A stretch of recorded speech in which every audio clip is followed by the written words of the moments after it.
우리 은혜로운 찬양 감사합니다. 우리 고백하겠습니다. 하나님은 살아계십니다. 아멘. 오늘도 사신 하나님의 은혜를 우리 각 사람들에게 부어주시기를 주님의 이름으로 축복합니다. 오늘은 저희가 부부 주일로 예배를 드립니다. 부부 얘기가 나오면 부부에 대한 설문조사가 항상 이루어지는데 거기에 빠지지 않는 한 가지 질문이 있습니다. 그게 뭐냐면, 당신은 다시 태어나도 지금과 살고 있는 남편과 아내와 다시 결혼을 하겠습니까? 이 질문이거든요. 예가 많을까요? 노가 많을까요? 너무 세게 말씀하시면 안 될 것 같은데 90% 이상입니다. 90% 이상. 나는 아닌 것 같이 놀라는 척하지만 90% 이상이 다시 안 살겠다는 거예요. 그래서 다시 태어나도 지금의 남편과 아내와 결혼하겠다라고 한 사람들에게 이유를 물었습니다. 그랬더니 그 사람들이 이렇게 대답했습니다. 바꿔봐야 그놈이 그놈인데요. 그래도 살아본 놈이 낫지요. 이게 이유예요.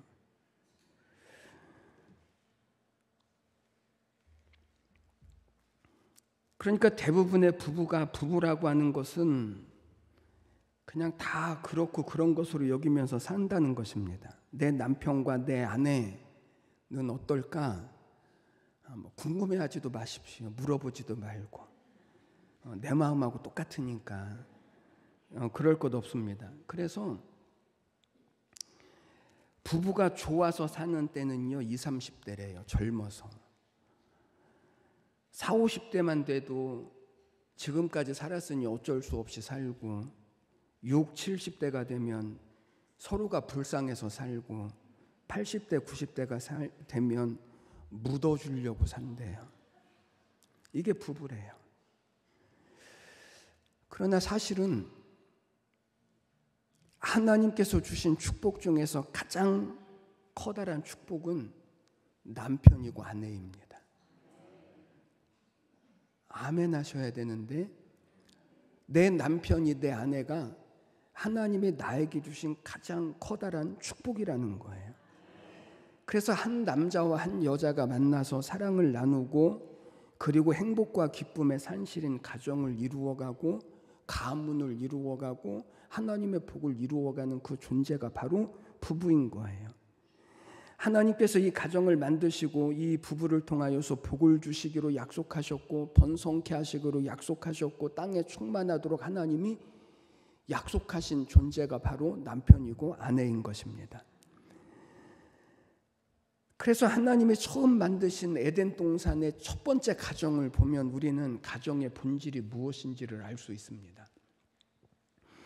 여러분, 에덴 동산에 하나님이 만드신 이 첫 번째 가정, 이 가정의 구성원은 단 두 사람입니다. 남편과 아내입니다. 그럼에도 불구하고 이 에덴 동산의 첫 번째 가정은 지금까지 역사 이래의 가장 완벽한 가정이고 가장 행복한 가정이었습니다. 그 이유가 뭘까요? 남편과 아내밖에 없지만 그 가정이 가장 행복할 수밖에 없었던 그 이유는 첫 번째는 시어머니가 없어서 그렇고 두 번째는 자녀가 없어서 그래요. 이건 제 생각이에요. 그런데 분명한 사실은 성경은 뭐라고 말씀하냐면 남편과 아내만으로도 충분히 완성되고 행복한 가정이 될 수 있다는 거예요. 남편과 아내만으로도. 다른 무엇이 없어서 불완전하거나 다른 것이 부족해서 불행한 부부가 되는 것이 아니라 부부에게 있어서 행복의 조건은 남편이고 그리고 행복의 조건은 아내라는 거예요. 이게 부부라는 것입니다. 오늘 본문 말씀을 보면 아브라함과 사라의 이별 장면이 나옵니다. 사라가 127세에 이제 세상을 떠나서 죽음을 맞는 그런 장면이 오늘 본문의 내용입니다. 그런데 성경은 이 노 부부의 이별을 숭고하고 복되게 말씀을 하는데 그 이유는 사랑하는 아내를 향하여서 뜨거운 눈물을 흘리는 남편의 모습, 그리고 이방 사람들인 햇사람들이 아브라함의 부부를 귀하게 여겨서 사라를 매장할 수 있는 이 장지를 그냥 내어줄 정도로 그들이 많은 사람들에게 존경을 받고 사랑을 받는 부부였다라고 하는 것과, 그리고 무엇보다도 하나님이 이 부부를 복되게 하셨다라고 하는 사실을 우리에게 보여주시려고 하시는 것입니다. 여러분, 좋은 부부는 노력을 해야 합니다. 정말 노력을 해야 좋은 부부가 되어질 수 있습니다. 그런데 복된 부부는 노력을 해서 되어지는 것이 아니고 하나님이 복을 주셔야만 복된 부부가 되어질 수 있습니다. 저는 오늘 예배하는 우리 모든 교회의 가정들마다 하나님께서 복을 부어주시는 남편이 되시고 아내가 되시고 가정을 이루어 가시기를 주님의 이름으로 간절히 축복합니다. 그러면 아브람과 사라가 어떻게 복된 부부가 되어줄 수 있었을까? 오늘 우리에게 하나님이 말씀하시는 것을 저희들이 듣기를 원합니다. 첫 번째, 아브람과 사라는 하나님을 주인으로 모시고 살았기 때문에 복된 부부가 되어졌습니다. 하나님을 무엇으로 삼습니까? 주인으로 삼습니다. 이것이 아브람과 사라가 하나님의 복을 받는 복된 부부가 될 수 있었던 첫 번째 이유입니다. 하나님을 주인으로 모시고 살았습니다.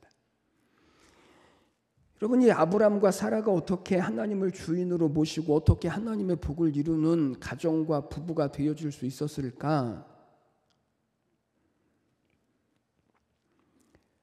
아브람과 사라는 하나님께서 처음 아브람이 75세 때 나타나셔서 아브람에게 너의 고향과 친척과 아버지의 집을 떠나라 이렇게 말씀하셨더니 하나님의 말씀대로 고향과 친척과 아버지 집을 버려두고 하나님이 지시할 땅으로 갑니다.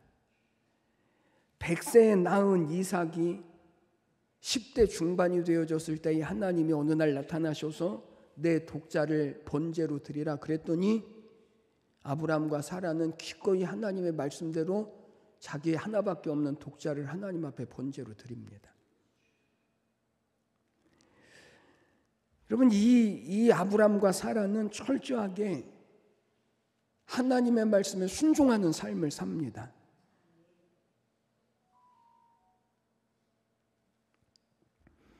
그러나 가만히 생각해 보면 하나님의 말씀대로 아브라함이 고향을 떠날 때나 그리고 독자를 번제로 드릴 때 아브라함은 하나님이 아브라함에게 말씀을 하셨기 때문에 아브라함은 하나님의 말씀대로 순종할 수 있었다라고 생각을 해도 아내인 사라는 한 번쯤이라도 반대를 할 수 있지 않았겠습니까? 그런데 성경은 아브라함도 그렇거니와 사라도 이 하나님의 말씀에 대하여 한 번도 반대를 했다라고 말씀을 안 해요. 하나님이 말씀하시니까 아브람과 사라는 하나님의 말씀대로 철저하게 순종하는 삶을 삽니다. 왜죠? 아브람과 사라가 이렇게 하나님 앞에 순종할 수 있었던 이유가 무엇입니까? 그 이유는 이 두 사람은 내 인생의 주인이 내가 아니라 하나님을 내 인생의 주인으로 삼았기 때문에 그런 거예요. 하나님이 주인이기 때문에. 그러니까 우리가 아브람과 사라와 같이 복된 가정, 복된 남편과 아내가 되려면 우리에게는 반드시 먼저 되어져야 할 것이 있습니다. 그것은 나의 주인은, 우리 가정의 주인은 내가 아니라 하나님이신 줄을 믿는 것입니다. 그리고 하나님의 말씀대로 순종하면서 사는 것입니다. 그러면 하나님이 아브람을 불러내시고 내가 너를 복되게 하고 큰 민족을 이루게 하고 너의 이름을 창대케 하고 이 하나님의 약속과 은혜와 축복을 이루는 가정을 하나님이 만드시는 것처럼 오늘도 여전히 하나님은 우리를 통해서 그 하나님의 복을 이루어 가시는 것입니다. 여러분의 가정의 주인은 누구입니까? 아니요, 가정은 그만두고 나의 주인은 누구입니까? 그냥 하나님이라고 그냥 말만 하지 말고 우리의 가정의 주인, 나의 주인은 내가 아니고 혹은 남편이 아니고 아내가 아니라 누가 되어져야 한다고요? 하나님이 되셔야 합니다. 그래야 복된 남편이 되고 복된 아내가 되고 복된 가정을 이룰 수 있습니다. 그러면 보시죠. 하나님이 주인 된다라고 하는 것이 도대체 무엇입니까? 하나님이 주인이라고 우리는 날마다 고백을 하면서 살지만 하나님이 주인 된다라고 하는 뜻이 무엇일까요? 첫 번째, 하나님이 이 남편을 만나게 해주셨고 이 아내를 만나게 해주셨음을 믿고 감사하는 것입니다. 내 남편은 누가 만나게 했습니까? 내 아내는 누가 만나게 했습니까?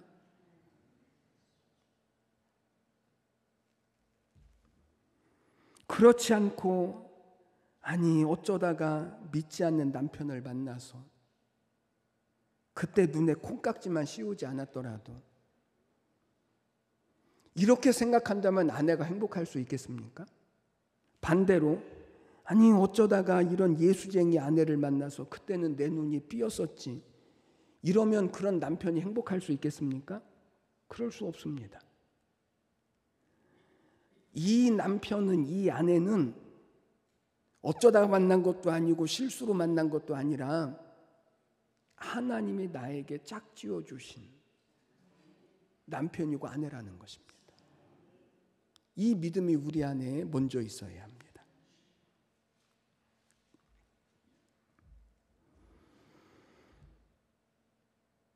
그러면 하나님이 왜 하필이면 이 남자를 남편으로 주시고 이 여자를 아내로 주셨을까? 창세기 1장에서 하나님께서 아담과 하와를 만드시는 말씀이 기록되어져 있습니다. 어느 날 아담이 그 에덴 동산에서도 사는 것이 즐겁지가 않습니다. 그래서 하나님께서 그것을 보시고 하와 아내를 만들어 주셨습니다. 아담이 너무나 좋았습니다. 아름다운 아내를 보고 너무나 기뻐서 하나님 앞에 이렇게 물었습니다. 하나님, 아니 어떻게 저희 아내를 이렇게 예쁘게 만들어 주셨어요? 그랬더니 하나님이 대답합니다. 예뻐야 내가 저를 사랑하면서 살 것 아니냐.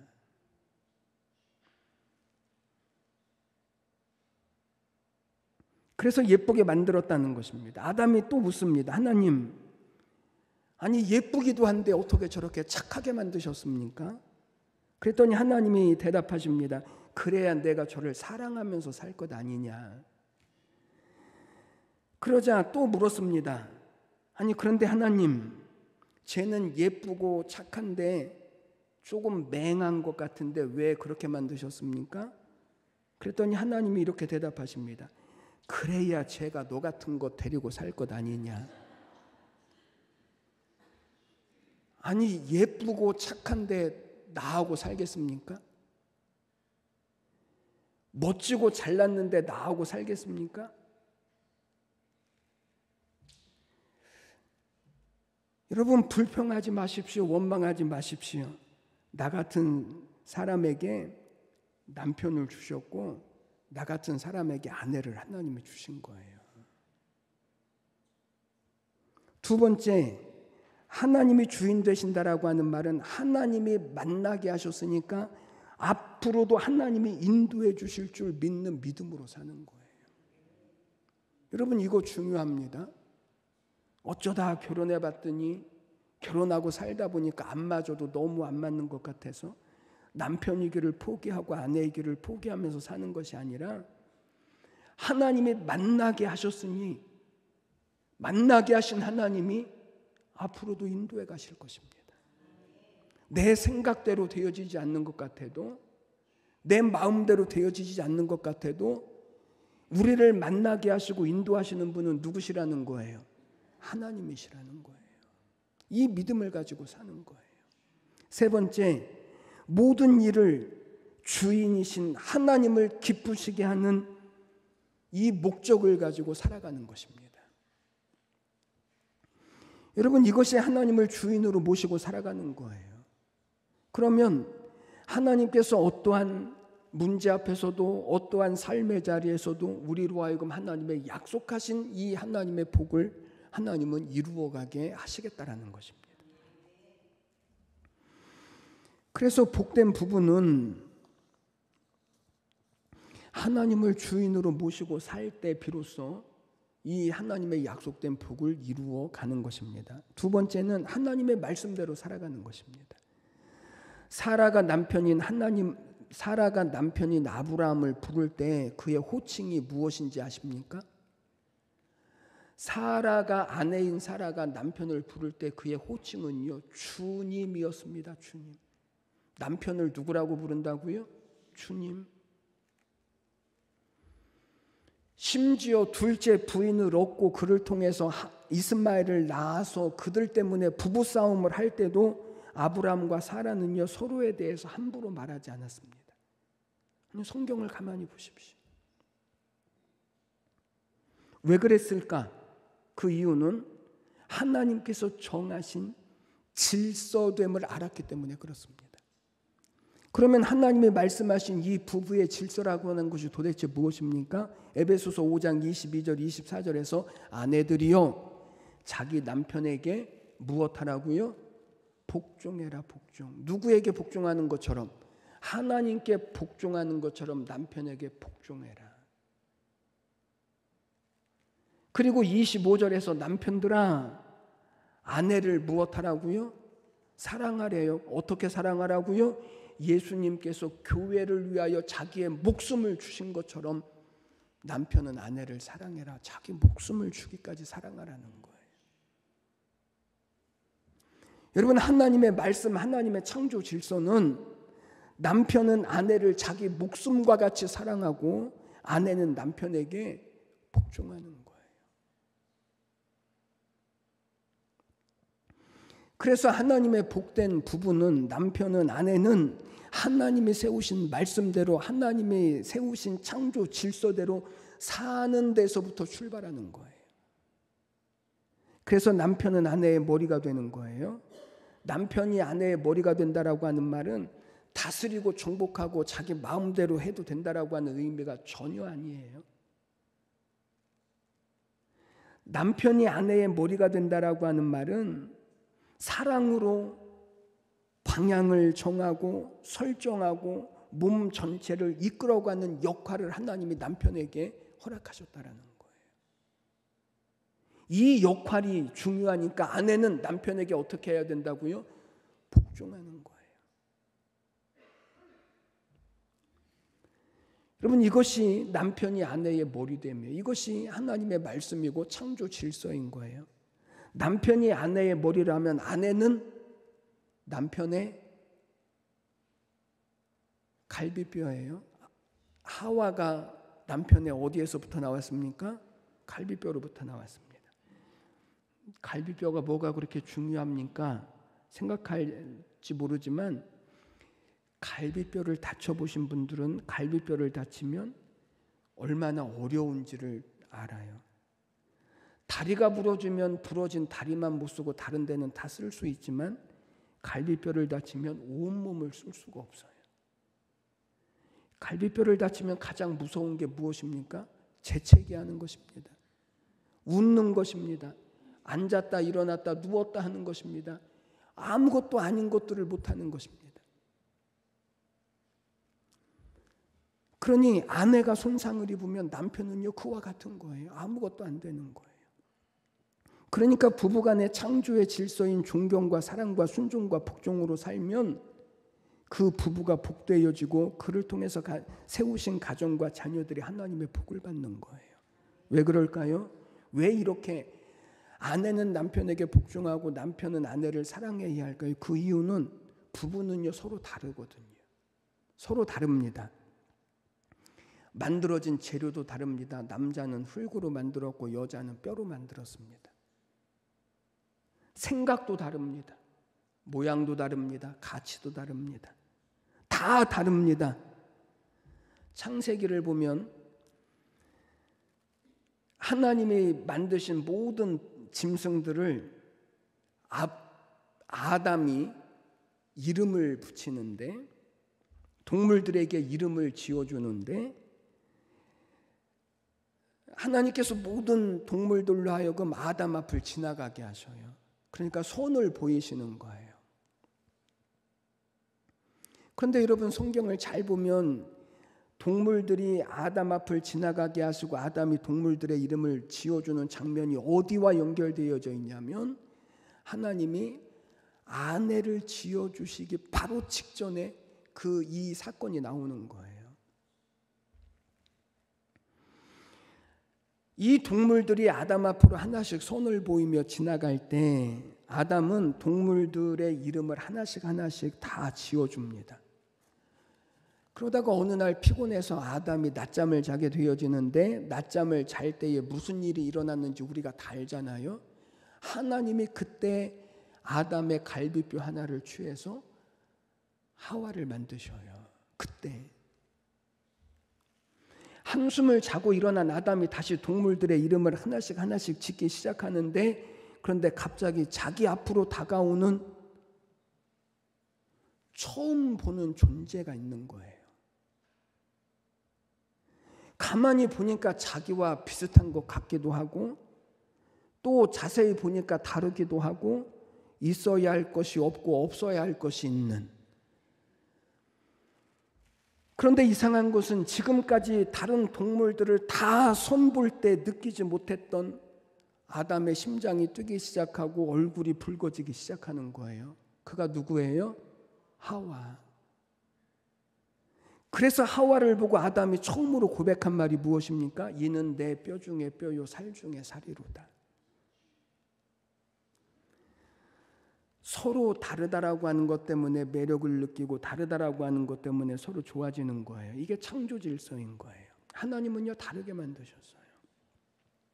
그래서 우리가 알고 있는 것처럼 금성에서 온 사람처럼, 화성에서 온 사람처럼 외계인이라는 거예요. 서로 다르다는 거예요. 사라가 아브라함을 향하여 주라고 부르고 아브라함이 아내 사라의 죽음을 보면서 애통하게 우는 이유는 서로 정말 서로를 내 몸과 같이 사랑했기 때문에 그런 거예요. 그래서 남편은 아내 때문에 자기 욕심을 접어야 해요. 마찬가지로 아내도 남편 때문에 자기 생각을 접어야 돼요.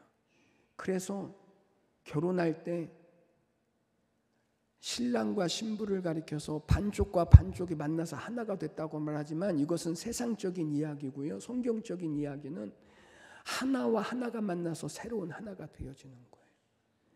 하나 둘이 만나서 하나를 이루려면 자기 욕심을 접어야 하고 자기 생각을 접어야만 비로소 온전한 하나를 만들 수 있는 거예요.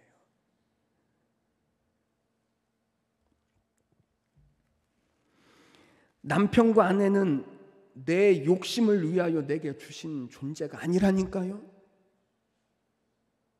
오히려 상대방을 위하여 하나님이 나에게 남편을 주시고 아내를 만나게 하신 거예요. 그럴 때 하나님께서 주신 이 복된 남편이 되고 아내가 되고 가정이 되고 가문을 이룰 수 있는 거예요. 세 번째, 최선의 노력을 다하는 것입니다. 복된 부부가 되는 것도 최선의 노력을 다해요. 오늘 본문 말씀을 보니까 아브라함은 아내의 죽음으로 인해서 슬퍼하다가 그것으로 끝이 아니라 해야 할 일을 끝까지 최선을 다하는 것을 보여주셔요. 최선을 다하는 것, 아내의 죽음 앞에서 슬퍼하고 우는 것은요, 한 절밖에 나와 있지 않아요. 그리고 나서 그가 최선을 다하는, 끝까지 자기의 최선을 다하는 것이 뭐냐면 아내의 매장지를 찾는 거예요. 그래서 오늘 우리가 6절 말씀까지 읽었지만 사실은요 23장 전체가 다 무슨 내용이냐면 남편이 아내의 매장지를 찾는 내용으로 되어져 있어요. 아니, 죽은 사람의 매장지를 찾는 것이 뭐가 그렇게 중요한 일입니까? 대단한 일입니까? 그거 당연한 일 아닙니까? 라고 생각되어질 수 있지만, 여기서는요 단지 죽은 사람을 위한 무덤을 찾는 것을 말씀하는 게 아니거든요. 그냥 단지 무덤을 찾는 일이라면 오늘 이 햇사람들이 그냥 내 무덤을 그냥 쓰십시오 말할 때 아브라함은요 그냥 썼을 수도 있을 거예요. 아니면 그냥 내가 파놓은 무덤을 사용하십시오 했을 때 그냥 사용할 수도 있었을 거예요. 그런데 아브라함은요 극구 반대하는 거예요. 내 돈으로 내가 값을 주고 내가 사겠다는 거예요. 이 내용이 23장 전체에 기록되어져 있습니다. 그러니까 이 말은 단지 무덤을 만드는 것이 목적이 아니라 얼마만큼 아내를 사랑했는지에 대한 이 사실을 오늘 성경이 우리에게 보여주시려고 하는 거예요. 끝까지 책임을 다하는 이 남편의 사랑을 보여주시는 거예요. 그러니까 남편을 위해서 또는 아내를 위해서 우리가 기도도 해야 하지만 기도만으로 전부 되어지는 것은 아니다.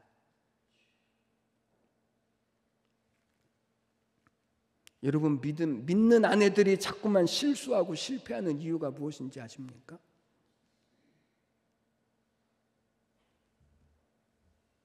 기도했다라고 하는 것만으로 책임을 다했다라고 여기는 거예요. 아니 내가 몇 년을 기도하고 몇십 년을 기도했는데 당신은 어떻게 그렇게 꼼짝도 안 할 수가 있어?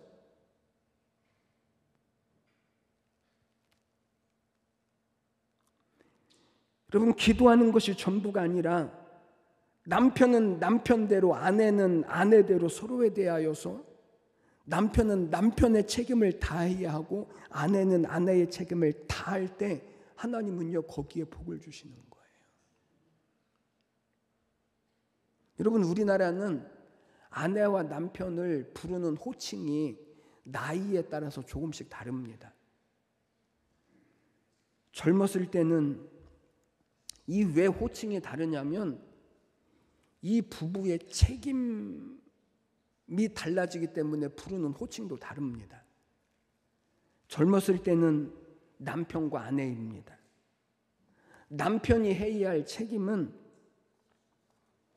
남들 앞에서 아내의 편을 들어주는 것입니다. 우리나라는 이게 잘 안 돼요. 아내의 편 들어주는 걸 남편들이 잘 못합니다. 아내의 편을 들면 옛날부터 모질이라고 하는 말을 들어서 남편들은 이 아내 편을 잘 못 들어요. 그런데 아닙니다. 남편의 가장 커다란 책임은 어떤 자리에서도 아내의 편을 들어주는 것입니다. 아내라고 하는 말은 집안에 있는 태양이라고 하는 뜻을 가지고 있습니다. 이 말은 아내의 책임은 집안 살림을 하는 것입니다. 여러분이 여기 살림이라고 하는 말이 밥하고 설거지하고 청소하는 것을 이야기하는 것이 아니라 집안을 살린다라고 하는 뜻을 가지고 있습니다. 아내가 집안일을 잘 세워갈 때 그것은 그냥 청소하고 밥하고 그것으로 끝나는 것이 아니라 가정에 사는 모든 사람이 편하고 행복해지고 가정에 살아나는 일들을 이루어가는 것이라는 것입니다. 그래서 남편과 아내라고 부르죠. 나이가 조금 더 들면 남편과 아내의 호칭이 여보 당신으로 바뀌어집니다. 남편이 아내를 향해서 여보라고 부르는데 여보라고 하는 말의 뜻은 보물 같은 사람, 내 보물이라는 것입니다. 그러니까 남편이 가져야 할 막중한 책임은 아내를 보물과 같이 소중하고 귀하게 여기는 것입니다. 아내는 남편을 향해서 당신이라고 부릅니다. 당신이라고 하는 말은 내 몸이라고 하는 뜻입니다. 내 몸. 당신은 내 몸이야. 그러니까 아내는 남편을 내 몸으로 여겨야 하는 것입니다. 그냥 아내들은 자기 옷을 살 때 누구의 옷도 같이 사야 돼요? 이게 잘 안 되나 봐. 남편을 자기 몸처럼 여겨야 되는데 그러나 오늘날 남편의 존재가 어떤지 아십니까? 집에 두고 나오면 근심덩어리, 데리고 나오면 짐덩어리, 혼자 내보내면 걱정덩어리, 마주 앉아 있으면 왼수덩어리, 얘기를 안 하고 있으면 답답하고 얘기를 하면 화가 나고. 오늘날 남편의 존재가 이래요. 그러나 그렇지 않습니다. 나이가 더 들면 여보 당신에서 영감, 마누라로 바뀌죠. 영감은 우리가 알고 있는 것처럼 종, 이품, 벼슬 아닙니까? 마누라는 신라 시대의 왕비의 호칭이 마누라였습니다. 그러니까 부부의 최고의 책임은요, 서로 높여주는 거예요. 서로 존중해 주는 거예요. 이게 책임인 거예요. 이게 부부의 행복이 있는 거예요. 기도했다고요? 가서 다 물어보십시오. 기도해서 뭐가 어떻게 됐는데. 다 이런 말 한다니까요.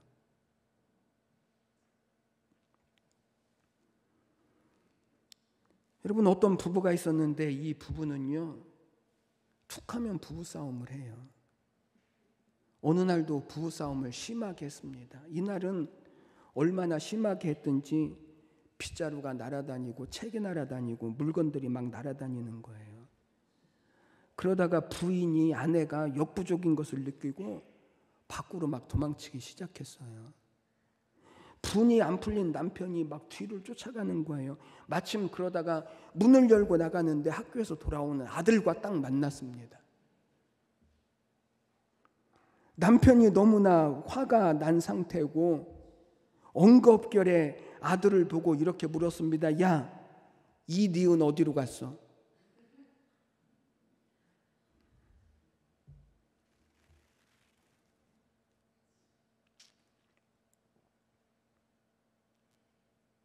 그런데 그 말을 듣고 아들이 깜짝 놀라서 엉겁결에 대답했습니다. 그 니은 저쪽으로 막 가던데요. 뭐 못 알아듣시는 분은 그냥.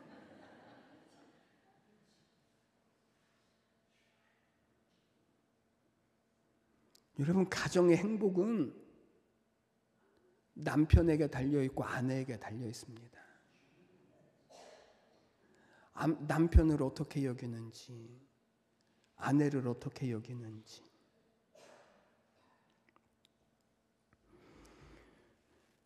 부부가 복되면 가정은요, 저절로 복되어지고요. 부부가 행복하면 자녀는 저절로 행복해져요. 상대방의 책임보다 내게 주어진 책임, 내게 주어진 책임. 그것이 행복한 가정을 만들고 복된 부부를 만들어내는 하나님의 원리인 거예요. 나로부터예요, 나로부터. 상대방이 아닌 나로부터. 저는 여러분들의 모든 가정이 하나님의 축복이 가득하시고 그리고 하나님의 선한 약속이 이루어지는 가정이 되시기를 주님의 이름으로 축복합니다. 그것이 나에게 달려 있습니다. 나. 그래서 하나님이 나에게 허락하신 남편으로서의 자리, 아내로서의 자리, 그리고 그 책임, 엄마로서, 아버지로서, 또 자녀로서의 그 책임을 다할 때 하나님은 나를 통하여서 우리의 가정이 건강하고 행복하고 그리고 세대를 이루어가게 하시고 이 하나님의 약속을 하나님은 이루어 가시는 것입니다. 무엇보다도 기도하셔야 합니다. 내가 나에게 주어진 본분을 잘 감당하도록. 기도했다라고 하는 것만으로 퉁치려고 하지 마시고 아내로서 믿음의 사람으로서의 자리를 잘 지켜내셔서 나를 통해서 하나님이 이루실 이 복되고 아름다운 남편으로, 아내로, 자녀로, 부모로 그리고 가정과 세대를 이루어 가시는 우리 온 성도들에게 이 하나님의 약속과 복이 신실하게 이루어지는 그런 은혜가 있게 되시기를 주님의 이름으로 간절히 축복합니다. 기도드리겠습니다. 하나님 아버지, 은혜와 사랑을 감사합니다. 하나님께서 오늘도 우리를 향하여 가지셨던 하나님의 기대와 또 하나님의 소원을 하나님 저희들에게 허락하시고 나를 통하여서 하나님께서 하나님 우리의 가정을 복되게 하실 줄을 우리가 믿습니다. 오늘 하나님, 내가 남편의 자리에, 내가 아내의 자리에 하나님께서 나를 세우셔서 나를 통하여서 이루시기를 원하셨던 이 아름다움과 즐거움과 복과 그리고 하나님 아버지 우리의 자녀들과 가문이 되게 하여 주시옵시고, 하나님 우리 믿음의 성도들에게 하나님께서 은혜 위에 은혜를 부어 주시어서 하나님 아브람과 같게 하시고 사라와 같게 하사 열국의 어미가 되고 아비가 되어질 이 하나님의 귀한 축복 있게 하여 주시옵소서. 감사드리며 예수님의 이름으로 기도드리옵나이다. 아멘.